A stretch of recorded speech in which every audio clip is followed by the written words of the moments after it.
Dear students, current affairs की PT series में आज हम लोग सितंबर मंथ का 2025 का कुछ महत्वपूर्ण करंट अफेयर्स देखेंगे। आज तक मार्केट में सितंबर मंथ का ही पीडी उपलब्ध है, जो कि 2 दिनों के बाद संभवतः कल भी हो सकता है कि अक्टूबर मंथ का प्रतियोगिता दर्पण मार्केट में उपलब्ध हो जाए, लेकिन आज तक सितंबर 2025 का ही करंट अफेयर्स पीडी का उपलब्ध है। अगर अक्टूबर आ गया, समय मिला, तो हम कल भी अक्टूबर मंथ का भी लेकर आएंगे। साथ ही सारा जो करंट अफेयर्स है इसका हमने प्लेलिस्ट भी बना दिया है, लेकिन कुछ उसमें मिसिंग है, तो सबको एक जगह क्लब करके जहां तक संभव होगा एग्जामिनेशन से पहले भी हम आप तक पहुंचाने का प्रयास करेंगे। चलिए स्टार्ट लेते हैं सितंबर मंथ का राष्ट्रीय घटनाक्रम में। सबसे पहले मराठा सैन्य प्रदेश यानी मराठा मिलिट्री लैंडस्केप, जिसे यूनेस्को की वर्ल्ड हेरिटेज लिस्ट में शामिल किया गया। वेरी इंपॉर्टेंट, एकदम वेरी इंपॉर्टेंट। यूनेस्को की विश्व विरासत सूची में यानी वर्ल्ड हेरिटेज लिस्ट में शामिल किया गया है मराठा सैन्य प्रदेश को, यानी महाराष्ट्र और तमिलनाडु के कुल 12 किलों को इसमें शामिल किया गया। इसे मराठा सैन्य दृश्य नाम दिया गया है। इस तरह से अब यूनेस्को के हेरिटेज लिस्ट में भारतीय लिस्ट की संख्या 44 हो गई। अगर आपको पता होगा तो सबसे पहले 1983 में आगरा का किला, उसके बाद ताजमहल, उसके बाद अजंता की गुफाएं और एलोरा की गुफाओं को सबसे पहले भारत में 1983 में यूनेस्को की हेरिटेज लिस्ट में शामिल किया गया था। भारत के अंतरिक्ष यात्री शुभांशु शुक्ला 18 दिन तक ISS पर रहने के बाद अंततः धरती पर वापस आए। दूसरे अंतरिक्ष यात्री और इंटरनेशनल स्पेस स्टेशन पर जाने वाले पहले भारतीय अंतरिक्ष यात्री। इस मिशन का नाम याद रखिएगा, इस मिशन का नाम है एक्सियोम 4 मिशन। भारत के प्रधानमंत्री की 5 देशों की विदेशी यात्रा हुई, आगे इसकी बात करेंगे। ब्रिक्स का 17वां शिखर सम्मेलन हुआ। बड़ा क्वेश्चन है, ब्राजील की राजधानी रियो दे जेनेरो में ब्रिक्स का 17वां शिखर सम्मेलन हुआ। भारत के प्रधानमंत्री भी गए। यहां पर यह पिक्चर भी आप देख सकते हैं। ब्रिक्स की सदस्य संख्या कुल 11 अब हो गई है। 11वां सदस्य देश हाल ही में इंडोनेशिया जनवरी 2025 में शामिल हुआ है, तो कुल सदस्य संख्या ब्रिक्स की अब 11 हो गई है। यहां पर एक पूरा लिस्ट आप देख सकते हैं, डिटेल्स देख सकते हैं। ब्रिक्स के बाद शंघाई सहयोग संगठन का रक्षा मंत्रियों का सम्मेलन चाइना में हुआ।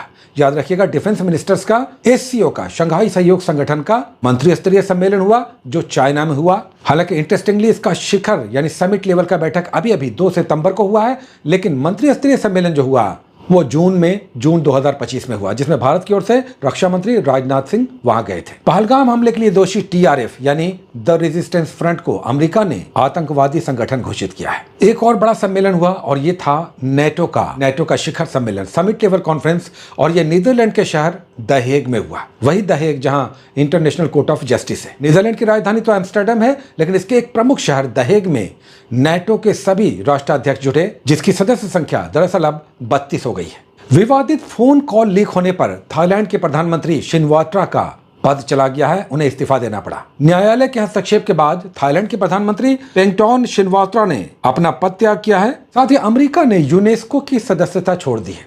इससे पहले आपने देखा था कि WHO विश्व स्वास्थ्य संगठन की भी सदस्यता अमेरिका ने छोड़ दी थी। अब यूनेस्को को भी अमेरिका ने छोड़ दिया है, यह कहते हुए कि इसके व्यवहार में पक्षपात है। ग्लोबल पासपोर्ट इंडेक्स फिर से आया है। ध्यान दीजिएगा, अभी जस्ट 2 महीने पहले हमने बताया था कि हेनली पासपोर्ट इंडेक्स आया है, जिसमें सिंगापुर टॉप पे है और भारत की रैंकिंग 85 थी। लेकिन एक बार ध्यान दीजिएगा, 6 महीने पर यह साल में 2 बार आता है। ध्यान दीजिएगा, जनवरी में आया था और अब जुलाई में इसकी रैंकिंग आई है, जिसमें भारत की रैंकिंग में सुधार हुआ है।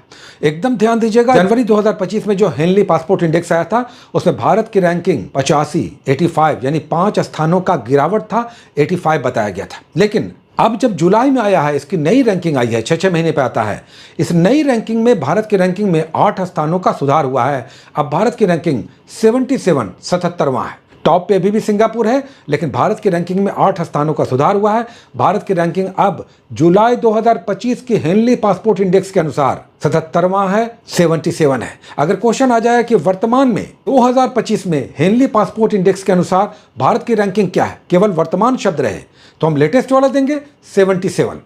लेकिन अगर कहेगा कि जनवरी 2025 में हेनली पासपोर्ट इंडेक्स के अनुसार भारत की रैंकिंग क्या है, तब 85 होगा। ध्यान रखिएगा, अगर पूछेगा कि साल के प्रारंभ में या जनवरी दिया रहेगा, तब तो भारत की रैंकिंग 85 है। लेकिन अगर कहेगा कि वर्तमान में हेनली पासपोर्ट इंडेक्स में भारत की रैंकिंग क्या है, तो 77 है। कंबोडिया और थाईलैंड के बीच सीमा विवाद पर दोनों के बीच युद्ध हो गया। तो केवल इतना याद रखिए कि थाईलैंड और कंबोडिया में सीमा विवाद पर दोनों के बीच हाल ही में 7 दिनी युद्ध चला। सीमा विवाद पर भारत और चाइना के बीच 33वीं बैठक चाइना में हुई थी। ध्यान दीजिएगा, पिछले महीने 33वीं बैठक हुई, दोनों के बीच रेगुलर बैठक होती रहती है।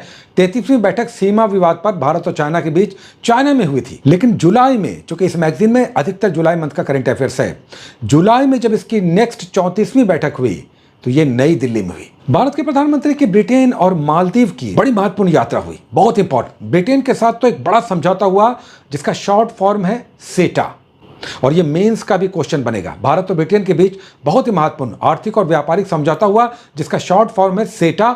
ये मेंस का भी बड़ा क्वेश्चन बनेगा। सेटा का मतलब होता है comprehensive economic and trade agreement. ये तो ब्रिटेन के साथ हुआ। मालदीव की जहां तक बात है तो मालदीव की स्वतंत्रता दिवस पर भारत के प्रधानमंत्री मुख्य अतिथि थे। पॉइंट ऑफ इनोवेशन, मालदीव के प्रधानमंत्री मोहम्मद मुइज्जू हैं। आर्थिक और वाणिज्यिक परिदृश्य में भारत पर कुल मिलाकर विदेशी कर्जा, विदेशी ऋण 736 अरब डॉलर हो गया। ध्यान दीजिएगा, 736 अरब डॉलर भारत पर विदेशी ऋण है। अगर जीडीपी में बात करें तो भारत की जीडीपी का यह विदेशी ऋण लगभग 19% है। उसके बाद पीढ़ी का सबसे निर्णायक, सबसे महत्वपूर्ण खंड नवीनतम सामान्य ज्ञान। राव के यानी research and analysis wing Bharat की खुफिया एजेंसी है राव, जिसके प्रमुख पराग जैन बने। नाम याद रखिएगा, राव के नए चीफ बने हैं पराग जैन। साहित्य अकादमी का नवीनतम बाल साहित्य पुरस्कार और युवा साहित्य पुरस्कार घोषित हुआ। ध्यान रखिएगा, साहित्य अकादमी का बाल साहित्य पुरस्कार और साहित्य अकादमी का युवा पुरस्कार आया है। इनका नाम याद रखिएगा हिंदी भाषा के लिए। हिंदी भाषा के लिए सुशील शुक्ला, याद रखिएगा, सुशील शुक्ला को साहित्य अकादमी बाल साहित्य पुरस्कार हिंदी भाषा के लिए दिया गया है। इनकी लघु कथा है 1/12। अगर युवा पुरस्कार की बात करें तो साहित्य अकादमी युवा पुरस्कार दिया गया है हिंदी भाषा के लिए पार्वती तिर्की को दिया गया है। पार्वती तिर्की को साहित्य अकादमी युवा साहित्य पुरस्कार दिया गया है। नाम याद रखिएगा। साथ ही भारत की वर्षा देशपांडे को संयुक्त राष्ट्र जनसंख्या पुरस्कार दिया गया। Population award, UN population award 2025 दिया गया है वर्षा देशपांडे को, जो महाराष्ट्र की हैं। उसके बाद एक बड़ा क्वेश्चन, हालांकि ये लेटेस्ट थोड़ा सा डिले होकर आया है, स्वच्छता सर्वेक्षण का रिपोर्ट आया है। हम सभी जानते हैं इंदौर टॉप पे होगा, 8वीं बार इंदौर टॉप पे है। अब यहां पर याद रखिएगा कि इसमें कुछ नए पुरस्कारों का एडिशन हुआ है। क्या क्या हुआ है? पहली बार सुपर स्वच्छ लीग शहर घोषित हुआ है। सुपर स्वच्छ लीग शहर घोषित हुआ है, पहली बार इंदौर को यह पुरस्कार मिला है। उसके बाद गंगा शहर, कैंटोनमेंट बोर्ड, सफाई मित्र और महाकुंभ पुरस्कार। इस बार एक नया खंड जोड़ा गया, होनहार स्वच्छ शहर। इंग्लिश में कहें तो प्रोमिसिंग स्वच्छ सिटी। देश के सारे राज्य और केंद्र शासित प्रदेशों के एक शहर को होनहार स्वच्छ शहर घोषित किया गया।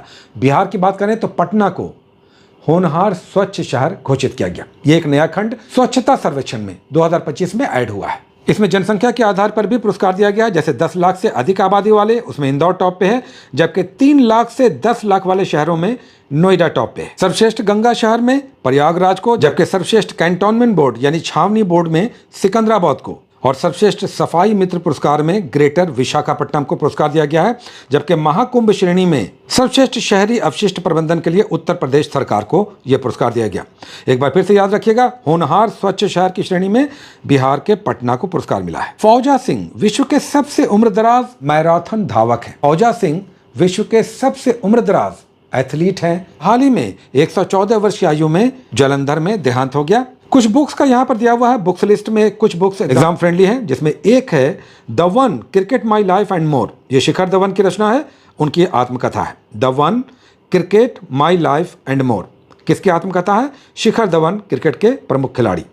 इट्स ओके जया किशोरी की रचना है, इट्स ओके। उसके बाद इसका लास्ट खंड होता है स्पोर्ट्स का, खेलकूद का, जिसमें विश्व के जितने भी फुटबॉल क्लब हैं उनका वर्ल्ड कप हुआ। अमेरिका में हुआ, विश्व के सभी प्रमुख फुटबॉल क्लबों का वर्ल्ड कप हुआ अमेरिका में हुआ, जिसे चेल्सी ने जीत लिया है। सेंट जर्मन को हराकर चेल्सी ने जीता है वर्ल्ड के फुटबॉल क्लबों का चैंपियनशिप, जो अमेरिका में हुआ था। चेल्सी इंग्लैंड का फुटबॉल क्लब है। फीफा की रैंकिंग आई है, फुटबॉल खेलने वाले देशों का रैंकिंग आया है, जिसमें टॉप पर अर्जेंटीना है। भारत का स्थान 133वां है, 133वां। 19 वर्षीय दिव्या देशमुख महिलाओं की फीडे विश्व चैंपियन बनी है। फीडे यानी शतरंज की सबसे बड़ी संस्था। इस फीडे विश्व कप की विजेता 19 साल की दिव्या देशमुख हैं। इन्होंने भारत के ही कोनेरू हम्पी को हराया। ये चैंपियनशिप जॉर्जिया में हुआ था। यहाँ पर हम ये आपको फ्रंट का पिक्चर भी दिखा दें। फ्रंट पर भी इस मैगजीन पर दिव्या देशमुख का ही पिक्चर है, और साथ ही भारत और इंग्लैंड के बीच जो संधि हुई सेटा, उसका भी यहाँ पर आप देख सकते हैं, उसका भी पिक्चर है। उसके बाद 4 ग्रैंड स्लैम का तीसरा बड़ा ग्रैंड स्लैम विंबलडन।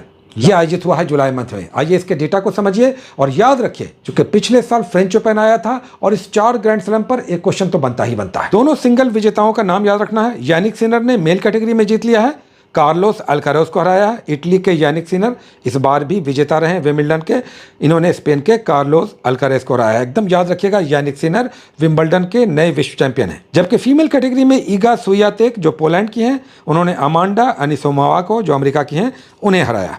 यहाँ पर एक बॉक्स बनाकर दिया हुआ, डिटेल्स आप देख सकते हैं। तो ये था कुल मिलाकर लास्ट पीटी सीरीज का जो सितंबर मंथ का था। बहुत सारी शुभकामनाएं, all the best, take care.